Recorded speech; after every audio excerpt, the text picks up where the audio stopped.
রাসূল কারীম সাল্লাল্লাহু আলাইহি ওয়াসাল্লাম একবার তিনি তার ঘরের ভিতরে বাড়িতে একটা ছাগল জবাই করলেন।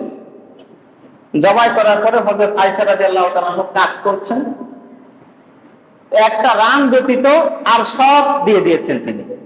রাসূলুল্লাহ সাল্লাল্লাহু আলাইহি ওয়াসাল্লাম ঘুরে আসলেন, আসার পরে বললেন যে আয়েশা, তুমি ছাগলের কি অবস্থা, কতটুকু আছে?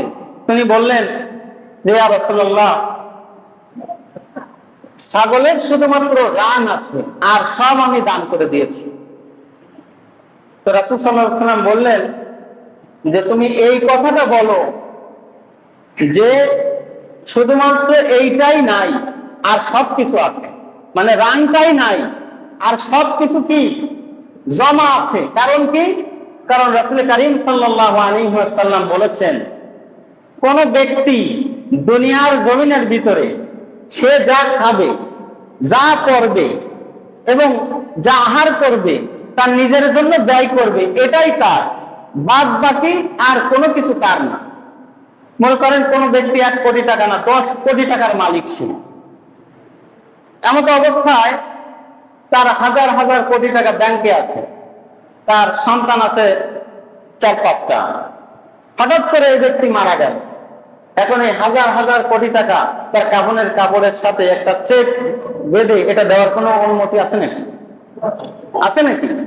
নাই। তার কারণ কি?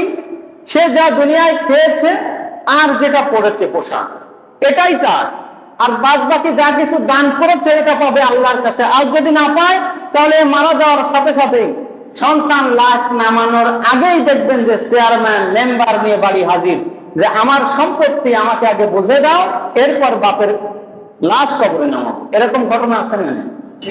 এজন্য আমাদেরকে সতর্ক করতে হবে দান করার ক্ষেত্রে, যে আমি যা কিছু আল্লাহর জন্য দিয়েছি এটাই হলো আমার অ্যাসেট, এটাই হলো আমার সম্পদ, এটাই আল্লাহ তাআলা আমাকে দিবেন। আর যা কিছু আমি গড়েছি এগুলো কোনো কিছু আমার সাথে কি যাবে না।